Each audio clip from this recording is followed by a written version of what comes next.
क्योंकि मोदी सरकार ने देश भर में मॉक ड्रिल की तैयारी की है। खास बात यह है कि पाकिस्तान के खिलाफ निर्णायक फैसले से पहले देश में मॉक ड्रिल करके जागरूकता फैलाई जा रही है। लोगों को समझाया जा रहा है कि किस तरह की तैयारी की जरूरत है ताकि आम लोग ये जान पाए, देश के आम नागरिक ये समझ पाए कि जिस बात की तैयारी भारत कर रहा है उसके लिए उन्हें कैसे तैयार रहना है। सायरन हमारे देश में बज रहा है, कई जगहों पर इसके मॉक ड्रिल्स हुए हैं, मॉक ड्रिल के पहले रिहर्सल्स की गई हैं, लेकिन इसकी गूंज पाकिस्तान में सुनाई दे रही है। कल पूरे देश में 244 जिलों में मॉक ड्रिल्स होनी है, जिसकी रिहर्सल आज भी कई शहरों में हुई। वहीं पहलगांव हमले का आज 15वां दिन है। इससे पहले उरी हमले के 11वें दिन और पुलवामा हमले के 13वें दिन भारत ने पाकिस्तान पर जवाबी कार्रवाई की थी। इस बार प्रधानमंत्री मोदी से लेकर गृह मंत्री और रक्षा मंत्री सभी आतंकियों, उनके आकाओं, उनके मददगारों को सजा देने और आतंक की जमीन को जमींदोज करने का भरोसा दे चुके हैं। अब सवाल यह है कि अगर भारत पाकिस्तान के बीच परंपरागत युद्ध नहीं छिड़ता है तो पाकिस्तान में वो कौन से टारगेट्स हैं जिन्हें भारत निशाना बना सकता है। आज हम हल्ला बोल में अपने साथ जुड़े तमाम एक्सपर्ट्स के साथ इस पर चर्चा करेंगे, ये जानने की कोशिश करेंगे। दो राजनीतिक मेहमान तो हमारे साथ बाहर से जुड़ेंगे ही, लेकिन यहाँ पर स्टूडियो में हमारे साथ मेजर जनरल AK सिवाज साहब हैं, जो कि retired former chief of territorial army है, डिफेंस एक्सपर्ट के तौर पर हमारे साथ जुड़ रहे हैं। लेफ्टिनेंट जनरल संजय कुलकर्णी साहब हमारे साथ जुड़ रहे हैं, जो कि फॉर्मर DG हैं इन्फेंट्री के। संदीप पुनिथन वरिष्ठ पत्रकार हैं, बहुत करीब से देश की सेनाओं को, डिफेंस मिनिस्ट्री को देखते हैं। कमांडर कार्तिक विक साहब हमारे साथ जुड़ रहे हैं, जो कि रिटायर्ड फॉर्मर नेवी ऑफिसर हैं, director security and risk consulting Netrika consulting India private limited. खास मेहमान डॉक्टर किरण बेदी हमारे साथ जुड़ेंगी। पहली महिला IPS अधिकारी तो हैं ही, लेकिन इसी के साथ उनकी खास भूमिका इसीलिए है क्योंकि उन्होंने सिविल डिफेंस के क्षेत्र में बहुत कुछ काम किया था जब वो IPS अधिकारी थी। उनसे भी बातचीत करेंगे, लेकिन इससे पहले कि हम चर्चा की शुरुआत करें, आपको अपनी ये रिपोर्ट जरा दिखाते हैं, फिर एक एक टारगेट जो इंडिया की तरफ से किया जा सकता है, क्या होनी चाहिए रणनीति, एक्सपर्ट्स बताएंगे। देखिए पहले ये रिपोर्ट।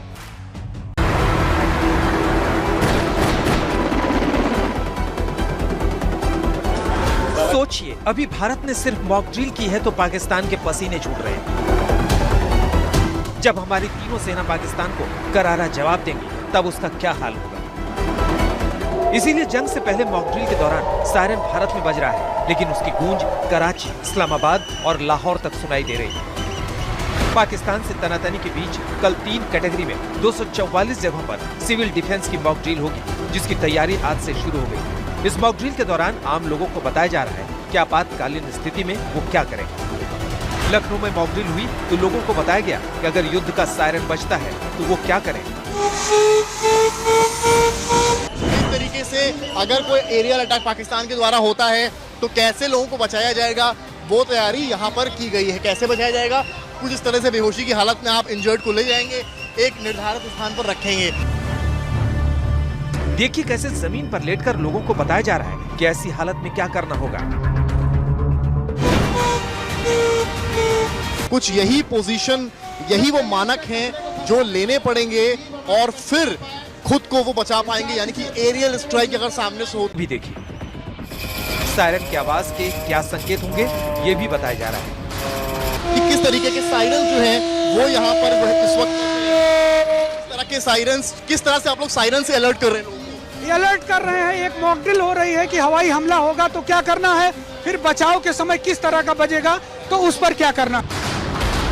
राजधानी दिल्ली में हमारी टीम ने बताया कि अगर युद्ध के हालात बने तो कैसे मेट्रो के अंडरग्राउंड स्टेशन बंकर का काम कर सकते हैं। अगर आपके पास मेट्रो कहीं आसपास है तो मेट्रो के जो कंस्ट्रक्शंस होती हैं, जो सबवे टनल्स होती हैं, वो बेहद मजबूत होती हैं। अगर आप उसके नीचे भाग सकते हैं सायरन सुनते हुए, तो वहाँ पर भी जो मिसाइल या रॉकेट का हमला है उसके इम्पैक्ट को मिनिमाइज किया जा सकता है। जिन शहरों में सबवे है, जंग के हालात में उससे बेहतर और सुरक्षित जगह कुछ नहीं मानी जाती। अचानक ये सायरन की आवाज आपको मिलती है तो इस सायरन के साथ आप क्या करेंगे? आप तुरंत जो है, स्ट्रक्चर विशेषज्ञ कहते हैं कि उस सायरन की स्थिति में अगर आप इन जगहों पर आ जाते हैं सबवे के बेहद भीतर, तो ये बेहद सुरक्षित होता है। इससे न्यूट्रलाइज किया जा सकता है उस हमले के इम्पैक्ट को।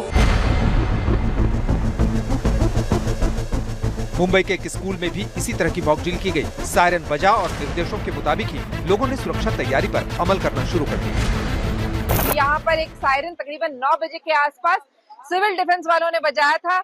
ये तैयारी देख रहे थे कि कल जिस तरीके से होना है वो उसमें ये सायरन बज रहे हैं कि नहीं, इस सब की तैयारी हो रही थी आज। दूसरे शहरों में भी मॉक ड्रिल का हाल देखिए, कैसे बच्चों से लेकर बड़ों तक को सिखाया जा रहा है कि अचानक हमला हो तो कैसे खुद का बचाव करना है। जम्मू में स्कूली बच्चे भी। वहीं श्रीनगर में डल झील में भी एसडीआरएफ की टीम ने मॉक ड्रिल करके लोगों को जागरूक किया कि आपातकालीन स्थिति में कैसे जान बचाएं। देखिए कैसे बोट से सैलानियों को बचाते दिखाया गया। फिर जो लोग झील में गिर पड़े उनका रेस्क्यू किया गया। भारत नेपाल की सीमा पर भी पैनी नजर रखी जा रही है। हम इस वक्त मौजूद हैं भारत और नेपाल की सीमा पर, ये रक्सौल में, और यहाँ पर आप देख सकते हैं किस तरीके से जो एसएसबी के लोग हैं, यहाँ पर कर्मचारी हैं, वो लगातार नेपाल की तरफ जो गाड़ियाँ जा रही हैं या नेपाल से जो गाड़ियाँ आ रही हैं वहाँ पर सघन जांच हो रही है। सभी के आई कार्ड जो है वो चेक किए जा रहे हैं। इधर एक तरफ विपक्ष कह रहा है कि पाकिस्तान के खिलाफ कार्रवाई के लिए वो मोदी सरकार के साथ है, लेकिन इसके साथ ही विपक्ष के कुछ नेता अजीबोगरीब बयान देकर माहौल खराब कर रहे हैं। उत्तर प्रदेश विधान कि देश के प्रति और देश की जनता के प्रति उनका क्या सोच है। बहरहाल आतंकी हमले के बाद से पाकिस्तान में खौफ कायम है, क्योंकि पीएम मोदी कह चुके हैं कि पाकिस्तान को कल्पना से भी परे सजा मिलनी तय है। आज तक ब्यूरो।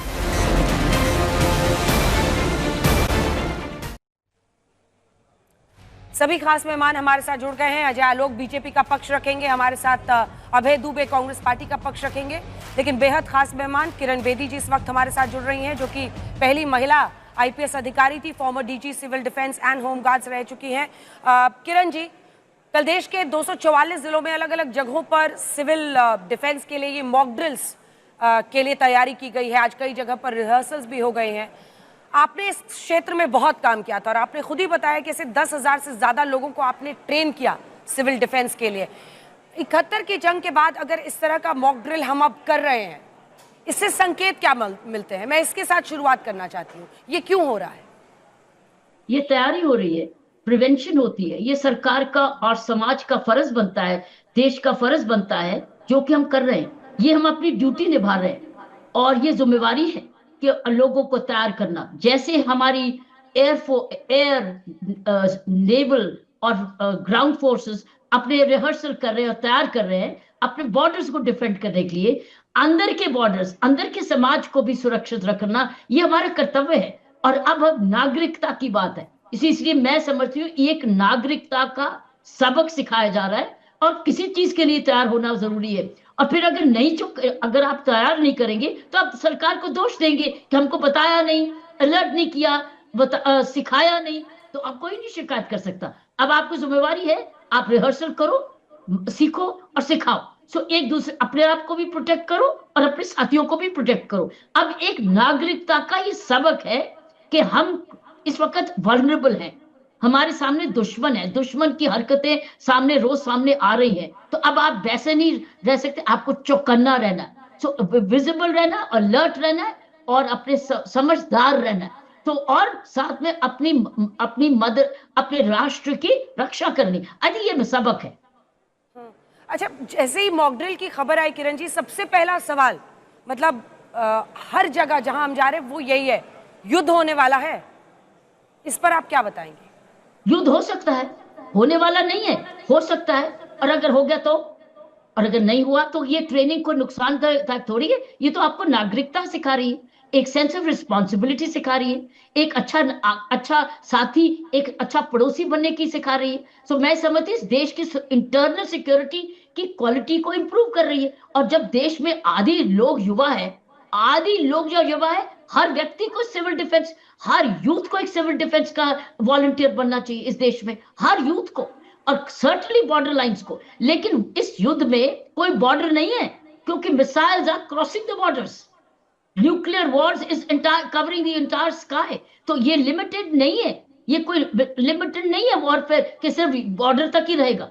तो इसलिए सारा देश हमारा इस वक्त वल्नरेबल है, इस मतलब हर देश का वासी वल्नरेबल है। तो इसलिए जब हर देश का वासी वल्नरेबल है तो उसकी बनती है देश की रक्षा करना। जैसे हमारे एयरफोर्स, नेवी और लैंड फोर्सेस बॉर्डर की सुरक्षा कर रहे हैं, अब हमारा कर्तव्य है पुलिस के साथ मिलके, डिजास्टर मैनेजमेंट के साथ मिलके, एनसीसी कैडेट हो, एनएसएस कैडेट हो, सिविल डिफेंस वॉलंटियर हो, होम गार्ड हो, कोई भी और सुरक्षा संगठित हो, आपकी मार्केट एसोसिएशन हो, आरडब्ल्यूए हो, सबको मिलके अब अपने आप को एक नागरिकता की ट्रेनिंग लेनी चाहिए ताकि हम अपनी सुरक्षा के लिए तैयार हो। रखिए देश ना दोष नहीं दे, अब सरकार को दोष नहीं दे, हमको बताया नहीं, हमको तैयार नहीं किया।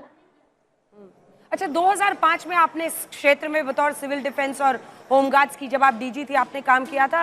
आपने येलो अलर्ट का भी कॉन्सेप्ट, हम आपकी कुछ पुरानी तस्वीरें दिखा रहे हैं। आम लोगों के मन में ये आ रहा है कि मतलब इसका क्या मतलब है, हमें कोई अंडरग्राउंड जगह चाहिए क्या जहां हमें जाना है? हम मतलब मैं ऐसे लोगों की बात नहीं कर रही हूँ जो पहले से सिविल डिफेंस से जुड़े हुए हैं। एक आम व्यक्ति, एक अपार्टमेंट में रहने वाला आम नागरिक, वो क्या माने इसको? वो इस सिविल डिफेंस से क्या सीखे, वो क्या करे? सिविल डिफेंस का मतलब ये है कि आप अगर सड़क पे हैं तो क्या करेंगे, अगर मार्केट में अगर है तो ऐसा अटैक हो गया तो क्या करेंगे, अगर अपने घर में है तो अटैक कैसे करेंगे, अगर रात है तो बिजली थोड़ी बंद रखेंगे। अगर आपको डायरेक्शंस को सुनना है, आपको कानून का पालन करना है, और एक आदेश हुआ तो आपने उसकी कदर करनी, इज्जत करनी। It's respect for law. आपको सबक मिल रहा है कि रिस्पेक्ट फॉर लॉ। आपने अंजना येलो अलर्ट की बारे बात की, अभी हमने देखा जहां मैंने येलो शर्ट पहनी थी, हम लोग सिविल डिफेंस के एम्प्लॉय सारे कैंडिडेट्स को ये येलो शर्ट पहनाते थे। और येलो अलर्ट इसलिए था क्योंकि पुलिस रेड अलर्ट करती है। जब आपने देखा जब इमरजेंसी होती है रेड अलर्ट, हमने कहा अब सिटीजन्स का येलो अलर्ट। तो हम लोग एक ऐसे एक्सरसाइजेस करते थे उन दिनों में कि हम लोग अब येलो अलर्ट का हम भी सायरन बजाते थे, दिल्ली में सायरन बजाना। और येलो अलर्ट में इधर सिविल डिफेंस की ड्रिल तब ये थी कि आप बस स्टैंड पे, रेलवे स्टेशन पे, नियरेस्ट वल्नरेबल एरियाज में अपनी अपनी जगह से पहुंचेंगे। और ये सारी डिस्ट्रिक्ट से, सारी दिल्ली से रिक्रूटमेंट थी। तो ये कहने का मतलब ये है कि अगर हम लोग अब तो कर रहे हैं, अब तो जरूरत है और बहुत सही है, अगर नहीं करेंगे तो इसकी जवाबदेही देनी पड़ेगी।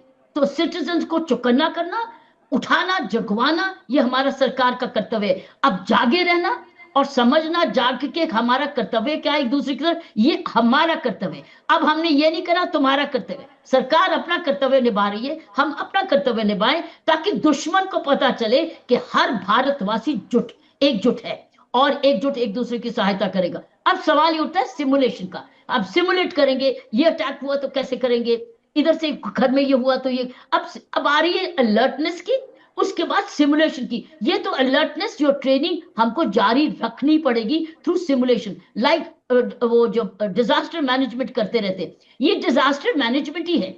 सिविल डिफेंस एक डिजास्टर मैनेजमेंट का दूसरा रूप है, क्योंकि डिजास्टर ही तो कंट्रोल कर रहे हैं, लेकिन ये छोटे लेवल का डिजास्टर भी है, जहां किसी को एम्बुलेंस को तुरंत चाहिए या फर्स्ट एड चाहिए या घर में उसको इमरजेंसी आ गई तो ये। तो इसका मतलब अब आप ये नहीं कहेंगे तुम कौन, नहीं हम, इट्स लाइक हमारी ट्रेनिंग, देश की ट्रेनिंग, हर देश। तो मैं ये कहूंगी हर यूथ को अब सिविल डिफेंस वॉलंटियर बनना चाहिए, हर रिटायर्ड रेजिडेंट को सिटीजन वार्डन बनना चाहिए।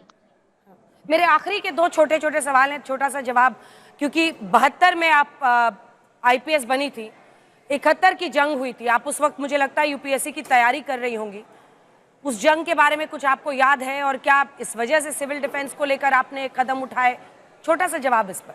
नहीं, 1965 में मैं अमृतसर की निवासी हूँ और 1965 में इंडो पाक वॉर भी थी, हमने देखी। मैं उस वक्त स्कूल में पढ़ती थी, तो हम लोग उस वक्त सेबर जेट्स ऊपर से निकलते थे हमारे ऊपर से, और सायरन बजते थे अमृतसर में। तो जब सायरन बजते थे, हमें आदेश था, हमारे माँ बाप ने हमको घर में नहीं रख लिया था, कहा था जाओ समाज में सेवा करो। मुझे याद है एक साइकिल लेके मैं एज 13 साल की लड़की थी, मैं रेड क्रॉस हॉस्पिटल में सेवा करने जाती थी, और मुझे आदेश ये था कि रास्ते में अगर सायरन बजागा, साइकिल को साइड में रखना, तो ट्रेंच में जाना।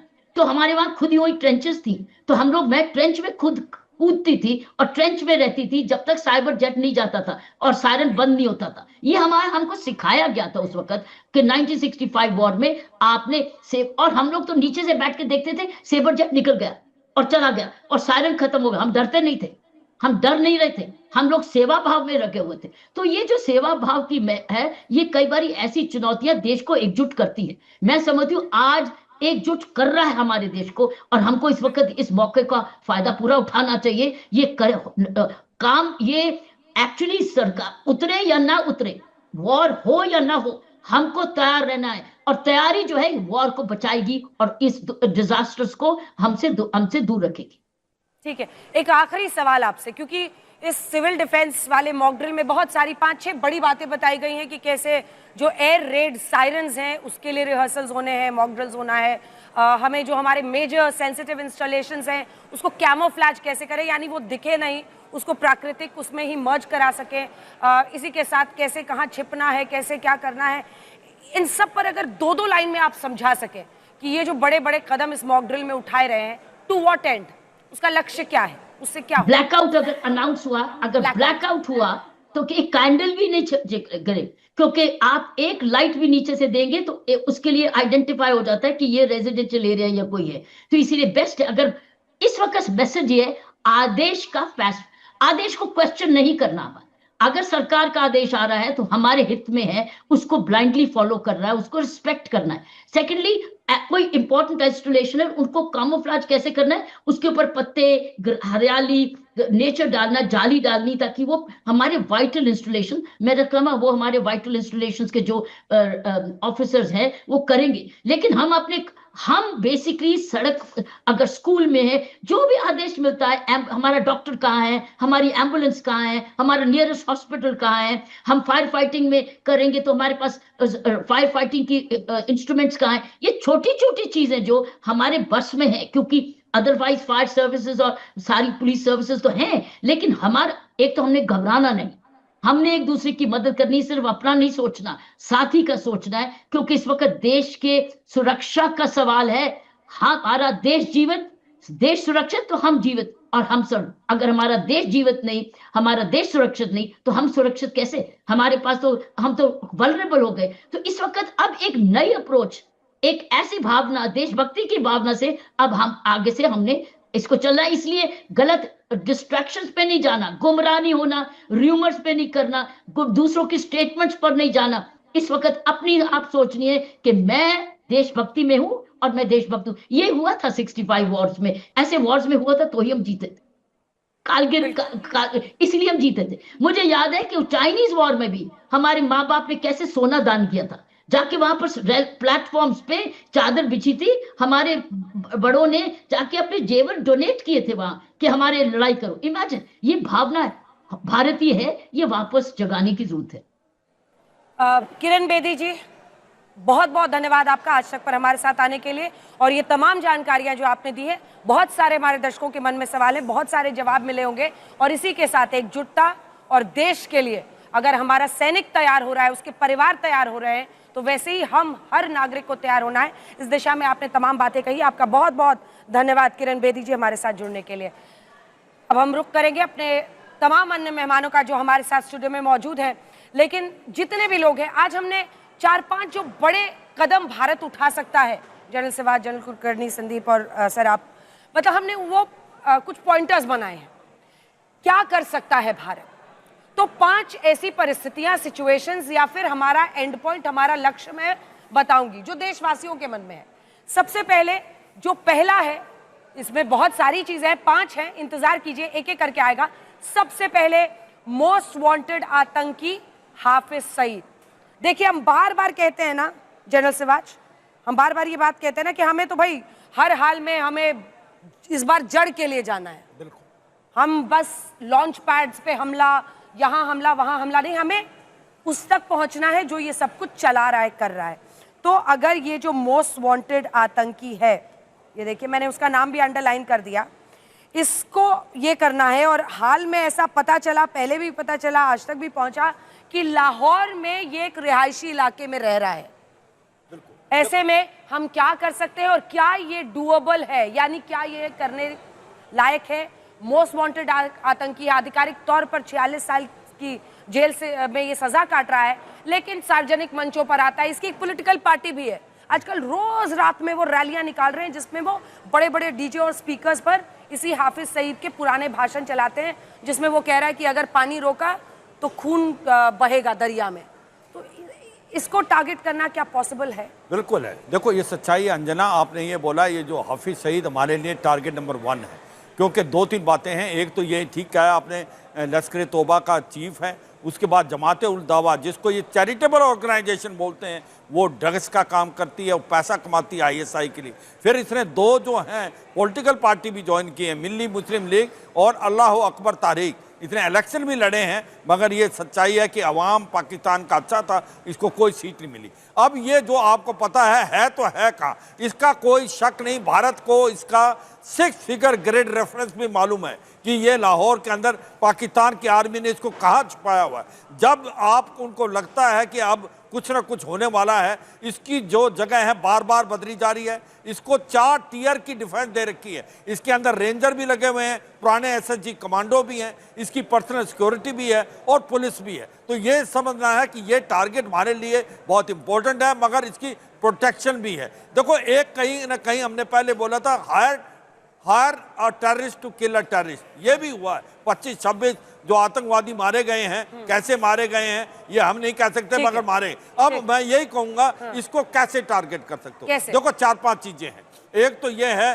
कि वहां पर आपके पास मिसाइलें हैं, आपके पास रफेल है जिसके अंदर स्कैल्प मिसाइल है, जिसकी रेंज 600 किलोमीटर तक है। रफेल की जद में तो पूरा पाकिस्तान आ सकता है, बिल्कुल आ सकता, वही मैं कर रहा हूँ। उसके बाद आपके पास मिसाइल है, बरमोज मिसाइल है। उसके बाद आपके पास वहां पर भी ऐसे आपके पास दस्ते हैं जो वहां जाके इसको खात्मा कर सकते हैं। पर मैं इसमें अंजना एक और ऐड करना चाहता हूं। जल्दी थोड़ा छोटा मैं यही कहूंगा कि हमारा एम यही नहीं है। हाँ। हमारा एम इससे ऊपर है। हाँ। ये आतंकवादियों को पालता पोसता कौन है? हाँ। वो पाकिस्तान की आर्मी और ISI। अभी आएंगे सर, आएंगे बहुत सारे ऑप्शंस इसीलिए मैंने बनाए हुए हैं जल्दी से। लेकिन जनरल कुलकर्णी 3-3, 4-4 लाइन में, क्योंकि मैंने 5-6 ऐसे कॉम्बिनेशंस बनाए जो भारत के लोगों की एक सेंटिमेंट है इस वक्त। जनरल कुलकर्णी, आपसे ये जानने समझने की कोशिश कि अगर लाहौर जैसे रिहायशी इलाके में रहता है, क्या होना चाहिए तरीका? कि मतलब हम कोई इन्फिल्ट्रेट करके जाकर वहां पे मारा जाए, या टारगेटेड किलिंग हो, क्या कर सकते हैं और कर सकते हैं हम ये? अंजना जी बहुत बहुत धन्यवाद। हम लोग काफ़ी कुछ कर सकते हैं। हाफिज सईद है, मसूद अजहर है, बाकी लोग हैं जिन्होंने हर वक्त आतंक कहीं फैलाया है भारत के अंदर। इनको ठोकना निहायत ज़रूरी है, चाहे वो रियासी इलाके में रहते हो या कैसे भी रहते हो, या इंडिविजुअल टारगेटिंग से करना हो या उस इलाके को बम्बार्ड करके बर्बाद करना हो। लेकिन जब तक ये इनका खात्मा नहीं होगा, ये जो आका हैं जो पाकिस्तान के अंदर हैं, चाहे इनके अलावा और भी हैं, उन सबको मारना निहायत ज़रूरी है। संदीप, आपको लगता है ये मुमकिन है? आजकल ब्रह्मोस मिसाइल को लेकर बहुत चर्चा हो रही है। क्रूज मिसाइल है और अभी तक पाकिस्तान ने पूरा सिर लगा दिया, लेकिन अभी तक उसको डिटेक्शन का वो सिस्टम नहीं तैयार कर पाए हैं। उसको लेकर लोगों में बड़ा उत्साह है। धन्यवाद अंजना, मैं बिल्कुल सहमत हूँ इस बात से। अगर हम ब्रह्मोस मिसाइल्स यूज़ करते हैं, अगर हमें एक सर्जिकल स्ट्राइक करना हो, एयर स्ट्राइक करना हो, तो ब्रह्मोस मिसाइल से बढ़िया बेहतर कोई ऐसा वेपन नहीं है हमारे पास जिसके लिए पाकिस्तान का कोई जवाब नहीं है। उसको रोक नहीं सकते हैं। वो it flies at 3 times the speed of sound. Supersonic missile है, एक 250 किलो वॉरहेड है उसका, और बहुत ही प्रिसाइज मिसाइल है। उसकी जो CEP जो बोलते हैं, दी सर्कुलर एरर प्रोबेबल है, बहुत ही एक्यूरेट है। लेस देन 1 मीटर के एरिया में वो अटैक कर सकती है। It is something that it is जैसे एक सर्जन की जो स्कैल्पेल है, जो एक हाई प्रिसाइज सर्जिकल टूल है, उसी तरह से हम ब्रह्मोस मिसाइल यूज कर सकता है। ये हमारा है, हमारे पास बनाया है, हमने बनाया है ब्रह्मास्त्र। 3780 किलोमीटर प्रति घंटे की रफ्तार, यानी जो स्पीड ऑफ साउंड है उसका 3 गुना। आप सोचिए, आवाज पहुंचने से भी 3 गुना ज्यादा स्पीड से वो वहां पर पहुंच सकता है। आपका क्या टेक है सर? बिल्कुल जी, क्यों नहीं कर सकते हैं। We can target anybody that we want, and हमें करना भी चाहिए। हाँ। क्योंकि अगर जब तक हम जड़ से साफ नहीं करेंगे तब तक आगे कुछ मसला नहीं सॉल्व होने वाला है। क्योंकि इतने टाइम से हम लोग जो है सिर्फ अपना अच्छापन दिखाते आ रहे हैं और समझदारी दिखाते आ रहे हैं, मगर हमारे को जो है अब कुछ करना चाहिए इसके विषय में। मुझे लगता है कि जो आज राजनीतिक मेहमान है वो भी आज एतराज नहीं करेंगे। थोड़ा सा आप लोग इंतजार कर लीजिए, क्योंकि आज देखिए पूरे देश में जो अगला हमने बनाया है कि अब की बार अगर भारत को स्ट्राइक करना है, आप अजय आलोक जी और अभय दुबे जी थोड़ा सा इंतजार कर लीजिए सर, आज जल्दी जल्दी ये पांचों बता के फिर मैं आप दोनों से ही प्रतिक्रिया लूंगी कि क्या कुछ भारत कर सकता है। तो जो अगला ऑप्शन हमारे पास है अब वो हम दिखाना चाहते हैं कि अगर प्रचंड प्रहार करना है, मुझे लगता है कि ये वाला जो टारगेट नोट सेट होता हुआ दिख रहा है सर, ये वाला जो चेहरा इधर दिख रहा है, मतलब धार्मिक भावनाओं को भड़काना, सेना के खतरा का। भाई आप कह रहे थे कि ये हाफिज सईद हार गया, कोई हाफिज सईद हारे या जीते ये तो यही साफ तय करते हैं ना ये आर्मी वाले। जब उसको पहले से काम में लगा रखा है, जब उसका काम ही आतंकी ट्रेन करना, उसको नेता बना देंगे तो फिर कैसे चलेगा। तो असल आदमी तो जिसके हाथ में मतलब सारी डोर है वो तो ये आदमी है। लेकिन अगर ये हम करते हैं तो हम रावलपिंडी पहुंचते हैं। क्या ये मुमकिन है संदीप? मुमकिन है अंजना, लेकिन हमें ये पहला फैसला करना होगा कि उसकी रिटेलिएशन होगी ज़रूर, क्योंकि हम पाकिस्तान आर्मी को टारगेट कर रहे हैं, डायरेक्टली टारगेट कर रहे हैं। ये हमने 1971 के बाद नहीं किया है। 1999 में हमने लिमिटेड वॉर किया उनके साथ कारगिल में, लेकिन हमने फिर भी डायरेक्टली उनको टारगेट नहीं किया। अगर हम ये फैसला लेते हैं कि इस वक्त हमें पाकिस्तान आर्मी को टारगेट करना है तो we have to be prepared for the consequences. And I am sure जो प्लानर्स है उन्होंने सारा कुछ वॉर गेम किया है, क्योंकि इस बार जैसे आपने बहुत सही कहा, ये सारे जो हैं हाफिज सईद, उमर सईद, ये सारे Hafiz Saeed and all these terrorist organisation बिल्कुल कठपुतली हैं, जिनकी जो स्ट्रिंग्स है बीन यही बजाता है, बीन यही बजाता है। ये जो आदमी आसिम मुनीर नाम का मेन कंट्रोलर है, क्या क्या कहते हैं इसको, मौलाना मुनीर, गिरोहों का हाफिज मुनीर। देखो ये धर्म के नाम पर भड़काने वाला, हिंदुओं के खिलाफ बोलता है और फिर ये हमला होता है जिसमें जिहादी मुनीर देखो कैसा भाषण देता है, कहता है all time low for any army officer, जितना भी रोग कंट्री हो, all time low for any army officer. कोई आर्मी ऑफिसर इस तरह की बात कर ही नहीं सकता है। बिल्कुल। लेकिन ये मतलब धरातल से भी नीचे कहीं पहुंचने में इनको महारत है। मुझे लगता है जो बताया है ये एक सबसे बड़ा वाइबल टारगेट है, पर यह सच्चाई है कि आपको ये प्रिपेयर रहना पड़ेगा। अगर आप इसको एलिमिनेट करते हैं तो एस्केलेशन होगी। एस्केलेशन लैडर पे आपने ये ध्यान देना है कि अगर हम ये करते हैं तो पाकिस्तान क्या करेगा, उसके आगे क्या कार्रवाई होगी, उसको मद्देनजर रखते हुए एक वाइबल टारगेट है। पर एक चीज ध्यान रखनी, आसिम मुनीर आज मोस्ट अनपॉपुलर है। उनके जो कोर कमांडर की मीटिंग हुई 4-5 दिन पहले, कोर कमांडरों ने बताया कि आपने ये आतंकवादी घटनाएं कराई क्यों, ये पूरे देश को आपने एक प्रकार लड़ाई के अंदर झोंक दिया है। लीडरशिप कमज़ोर है वहाँ पर, उनके पास 4 दिन से ज़्यादा अम्यूनिशन नहीं है, डीजल इतना भी नहीं है कि वो 50 किलोमीटर उनके एक टैंक चल पड़े। हमारी जो नेवी है उसने ब्लॉकेट कर दिया। हाँ। तो वाकई बड़ी सर जल्दी से आपका कमेंट इस पर। बिल्कुल जी, हम लोग जो है इसका अर्थ होगा कि हम नेक्स्ट लेवल जा रहे हैं। बिल्कुल, ये इससे बड़ा एस्केलेशन नहीं हो सकता है। बिल्कुल। सो अगर वहाँ वैसे भी यही राज तो इन्हीं का चलता है। बिल्कुल अंजना जी, सो अगर हम ये विषय कर लेते हैं कि हमने इन्हें टारगेट करना है तो देन एस्केलेशन होने के चांसेस जो है बिल्कुल हैं। हाँ। और हमें उसके लिए प्रिपेयर्ड होना पड़ेगा। हाँ। पर क्या तरीके से हम कर सकते हैं, मतलब मुझे पता है कि जो हम करने वाले हैं यहाँ स्टूडियो में बैठ के तो कोई बताएगा ना हमें बताना चाहिए, we have to be very careful. लेकिन so we will use all force that we have. हमारा जो डॉक्ट्रिन है that is of no first use and everything else is available to us. क्या हम चीज को इस्तेमाल देखिए, फौजी जो होते हैं ना वो 1-2 लाइन में सब कुछ बोल देते हैं और मुस्कुरा के धीरे से बोल देते हैं। नो फर्स्ट यूज की बात उन्होंने कह दी, लेकिन फिर बाकी तो सब कुछ हमारे पास है। तो आप भी समझिए। अगला जल्दी से दिखाते हैं अपने दर्शकों को कि अगला तरीका क्या हो सकता है, भारत क्या कर सकता है, जो अगला कदम हम उठा सकते हैं। हम आपको दिखाते हैं कि अगला कदम हम क्या उठा सकते हैं। ये देखिए, चलिए। 42 आतंकी लॉन्च पैड्स। देखिए, इससे पहले भी हमने सर्जिकल स्ट्राइक्स की हैं पीओके को लेकर। अगर हम सिर्फ पीओके तक जाना चाहते हैं तो वो भी हमारा फैसला हो सकता है। अब हम आपको ये जो 42 आतंकी लॉन्च पैड्स है मैंने अंडरलाइन कर दिया जो सक्रिय हैं। लेकिन इसमें सबसे बड़ा मेरा सवाल आपके साथ इस बार मैं शुरू करना चाहती हूँ। वो कह रहे इतने दिन से क्या आतंकी वहाँ बैठे होंगे, वो तो आर्मी उनको ले जाके पहले ही सेफ जगहों पर बिठा चुकी होगी। बिल्कुल नहीं। फिर क्या इसको टारगेट करना ठीक रहेगा? मुझे लगता नहीं कोई फ़ायदा होगा इससे ज़्यादा, क्योंकि अभी जो है ऑलरेडी वहाँ पे कोई आपको मिलने नहीं वाला है।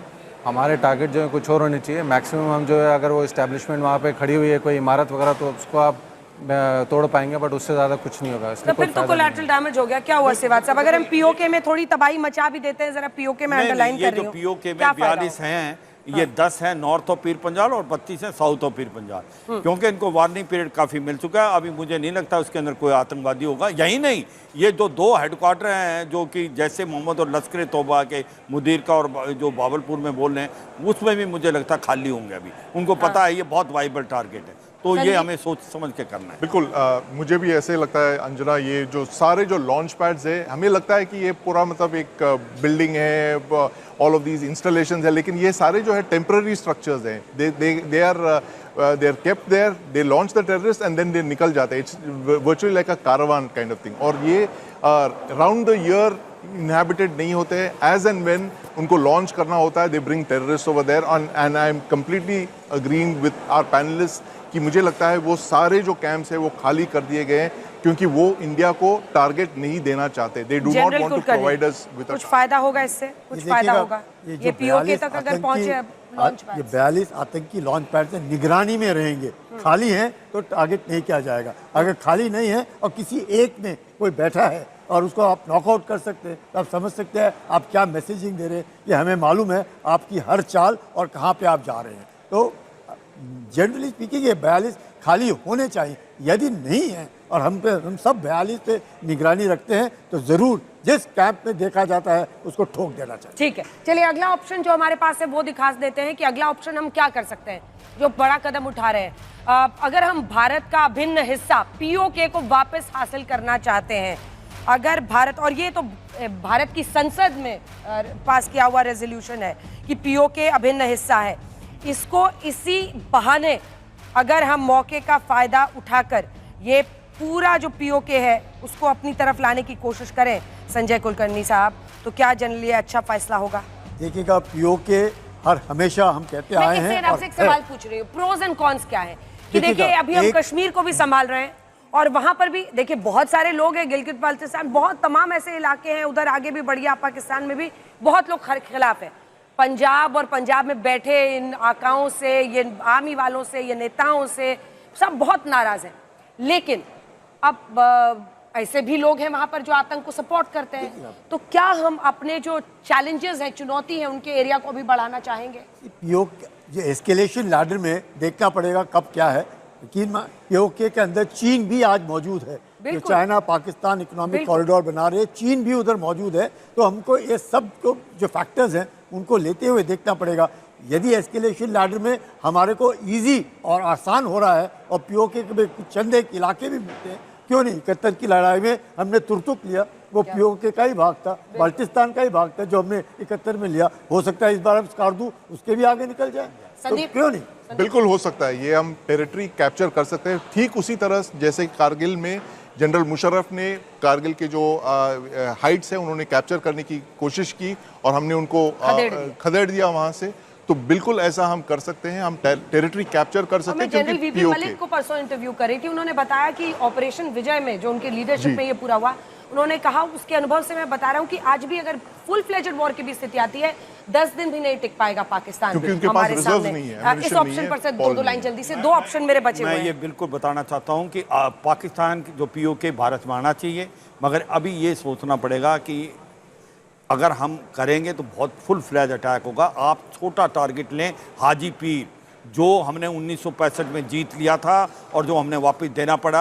अगर हाजी पीर हमारे पास होता तो ये नॉर्थ और साउथ जो अभी चल रहा है आपका पीर पंजाल, वो नहीं होता। इन्फिल्ट्रेशन 60% कम होती। तो मुझे लगता है हाजी पीर एक वाइबल टारगेट है। इसी प्रकार से कुछ टारगेट को लो, पूरा पीओके को लेने के लिए ये मैं मानता हूं कि आज वहां पर तूफान उठा हुआ, पीओके के लोग मिलना चाहते हैं, मगर फिर भी जब पूरा होगा तो आपको एस्केलेशन लेडर पे देखना पड़ेगा। अगर आप पीओके में जाएंगे तो एक फुल फ्लैज वार हो जाएगा भारत और पाकिस्तान के बीच में, उसको देना पड़ेगा। मैं तो ये कहूँगा कि अगर हम फुल फ्लैज वॉर कर ही रहे हैं तो हमें पीओके क्या उससे ज़्यादा भी लेना चाहिए, क्योंकि इस बार जो हमें पीछे नहीं रुकना चाहिए। जैसे कि सर ने कहा, देयर इज़ नो डाउट हमारे को हाजी पीर तो किसी भी हाल में अगर हम लड़ते हैं तो लेना ही लेना है। हाजी पीर लेना चाहिए, लेकिन पीओके भी लेना चाहिए और उससे ज्यादा लेने की मंशा। बिल्कुल, हम क्यों रुके? आज के दिन हम अगर खत्म ही करना है, कम से कम उसका भूगोल बिगाड़ने का समय तो आ ही गया है। बिल्कुल, कम से कम ये जितने जो पश्तून इलाके में उनके खिलाफ लगातार हो रहा है, खैबर पख्तूनख्वा में या फिर बलूचिस्तान में, गिलगित बाल्टिस्तान में, जल्दी से सिंध वाले भी लड़ रहे हैं पंजाब से, पानी कम देते हो। इनकी तो है ही पारंपरिक लड़ाई, जल्दी से आखिरी जो है सबक सिखाना जरूरी है, इसीलिए क्या फुल फ्लेजेड वॉर, युद्ध का चैलेंज भारत को उठाना चाहिए? ये मेरा अगला सवाल है कि इस पाकिस्तान को सबक सिखाने का समय क्या आ चुका है सर? मैंने तीर बना दिया। सिखाने का समय आ चुका है और ये समय अब है, इसे नाउ और नेवर। पाकिस्तान सुधरेगा नहीं, पाकिस्तान छोटी मोटी इससे मानेगा नहीं।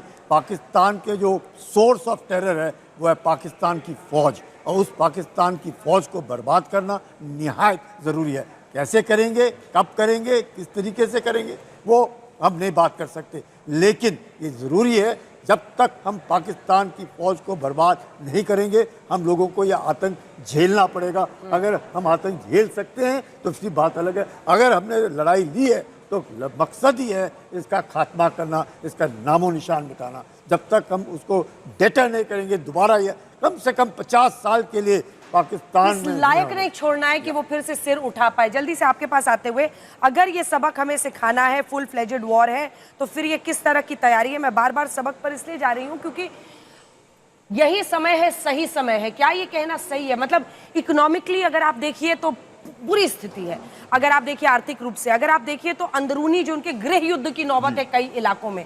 मतलब यहाँ से कि उनके सीएम उस इलाके के कह रहे हैं कि अगर इंडियन आर्मी आएगी तो हम उनके साथ मिलकर इनको मारेंगे जी। तो ये तरीका, और फिर ये यूक्रेन में भी तो इसको पैसे की कमी पड़ी थी तो कुछ हथियार बेच दिए थे। बिल्कुल, तो पता नहीं गोला वोला बारूद बचा भी है नहीं इनके पास। ये this is the question that needs to be asked, but ये बिल्कुल बांग्लादेश जैसा सिचुएशन होते जा रहा है, और बलूचिस्तान में खास करके जब पाकिस्तान के खुद के जो सेनेटर्स है वो कह रहे हैं कि हमारी कंट्रोल नहीं है बलूचिस्तान पे, बहुत सारे डिस्ट्रिक्ट्स है जहाँ पे हम आर्मी नहीं भेज सकते हैं। तो this is the kind of situation that Pakistan is facing. Internally they are crippled, their economy is down, और इसीलिए ठीक इसी वजह से आसिम मुनीर ने ये हमला किया था कश्मीर में, to distract attention, to you know get a retaliation from India. बिल्कुल लोगों को टू नेशन थ्योरी और बिल्कुल इसी वजह से उसने ये हमारा धर्म अलग है, वो इसीलिए कर ही रहा है। जल्दी से एक रिएक्शन आपसे। ये सच्चाई अपने पैर पे कुहाड़ी मारनी हुई। अब इस लड़ाई के कारण आप चारों को बांट सकते हैं, एक सिविल वार जैसी वैसे सिचुएशन है। अगर आपने हमला किया तो पाकिस्तान के 4 हिस्से होंगे, खैबर पख्तूनख्वा, बलूचिस्तान, सिंध और पंजाब, और पीओजे और गिलगित बाल्टिस्तान भारत के साथ मिलेंगे। फाइनल एकदम बिल्कुल लॉक कर दिया जाए, लॉक करना चाहिए सर। और अगर ऐसे हम युद्ध की बात करते हैं तो क्या हम माने तीनों सेनाध्यक्षों को? पीएम ने कहा कि आपको खुली आजादी है, एक सिंक्रोनाइज तरीके से हमें उसे करना होगा। बिल्कुल, सिंक्रोनाइज तरीके के बिना तो चलेगा ही नहीं काम। दूसरी बात यह है कि अगर हम मतलब टेरिटोरियल गेम देखना चाहते हैं, कल भारत करेगा हवाई युद्धाभ्यास। ये बड़ी खबर इस वक्त आ रही है, आपको बता दें पाक सीमा पर अभ्यास के लिए नो टाइम। इसका क्या अर्थ है Sandeep? NOTAM is basically एक नोटिस है जो basically to airliners, to mariners कि उस एरिया में एक नो गो जोन बना दिया जाता है जहाँ पे मिसाइल फायरिंग होगी, फाइटर फ्लाइंग करते हैं, तो उस एरिया को आपको अवॉइड करना है। और ये बिल्कुल पाकिस्तान ने भी ऐसे ही किया था कुछ दिन पहले। हमारे मिलिट्री रिटेलिएशन के डर से उन्होंने पूरा नो टाइम जारी किया। सदर्न पाकिस्तान में नॉर्थ अरेबियन सी के पास बहुत सारे नो टाइम जारी किए। तो जल्दी से एक रिएक्शन अपने दोनों राजनीतिक मेहमान से, आप दोनों से माफी मांगते हुए, क्योंकि मुझे एहसास है इस बात का, बहुत देर तक मैंने आपको बिठाया है। अजय आलोक जी, पूरा देश लेकिन ये जानना चाहता था कि क्या क्या ऑप्शंस है भारत के पास, हमारी सेना क्या कर सकती है, इसीलिए हमने उस पर चर्चा की। अजय जी, पूरा देश आपकी सरकार की तरफ इस वक्त देख रहा है। देखिए अंजना जी, आपका ये प्रोग्राम बहुत अच्छा था, आपके दर्शकों को बहुत फीडबैक मिला होगा, क्योंकि जितने डिफेंस एक्सपर्ट बैठे हुए थे सब अपने अनुभव के आधार पर और भारत की क्षमताओं के आधार पर आकलन कर रहे थे। तो निश्चित तौर पे ये दर्शकों के लिए बहुत ज़रूरी है। मैं बस एक बात कहना चाहता हूँ कि देखिए, वॉर तो हम ऑलरेडी पिछले 10 दिन से लड़ रहे हैं, चाहे इकोनॉमिक वॉर हो, चाहे सोशल वॉर हो। जब हमने वीज़ा सारे कैंसिल कर दिए, पाक नागरिकों को भेज दिया, एक भी अप एंड डाउन नहीं हो, इकोनॉमिक वॉरफेयर हम ऑलरेडी कर रहे हैं, वाटर वॉर हम ऑलरेडी लड़ रहे हैं, सोशल वॉर हम ऑलरेडी लड़ रहे हैं, देश इंतजार कर रहा है मिलिटरीली वॉर कब होगी। तो ये आर्मी के हमारे और नेवी के और एयरफोर्स के ऑफिसर अपनी रणनीति के हिसाब से वो तय करेंगे कब करना है। ये बात तय है, पूरा देश एकजुट है, मॉक ड्रिल की कल तैयारी हो रही है, पूरा देश भी परिश्रम कर रहा है। और हमारी आर्मी का तो वैसे ही मोटो रहा है, if you practice in peace you bleed less in war. तो कल हमारा देश भी प्रैक्टिस करेगा, मॉक ड्रिल भी होगी और मॉकरी भी चल रही है। चलिए, राजनीतिक मॉकरी को बाद में देखेंगे। उस पर बाद में चर्चा होगी, उसके लिए माकूल वक्त नहीं है। कल का दिन बहुत अहम है अभय दुबे जी। कई लोग ये मान रहे हैं कल का दिन, अपने दर्शकों से भी मैं कह रही हूं, कल का दिन बहुत अहम है अभय दुबे जी। विपक्ष साथ खड़ा है इस देश की सरकार के, इस देश की सेना, इस देश के आम नागरिक के साथ। हमारे लिए कल का दिन अहम है, लेकिन पाकिस्तान के लिए पल पल भारी है। ये युद्ध अकेले भारतीय जनता पार्टी की सरकार या सेना का नहीं है, समूचे देश के लोग एक साथ हैं। हम आतंकवाद को जड़ से मिटा देना चाहते हैं। लेकिन मैंने आपके कार्यक्रम को और विशेषज्ञों को सुना, सबसे पहले तर्क दिया कि हाफिज सईद को क्या उठा लिया जाए, तो फिर कहा गया कि वो तो मुनीर का पपेट है, तो क्या मुनीर को उठा लिया जाए, तो पता लगा कि वो तो पूरी सेना का नेचर ही वही है पाकिस्तान की।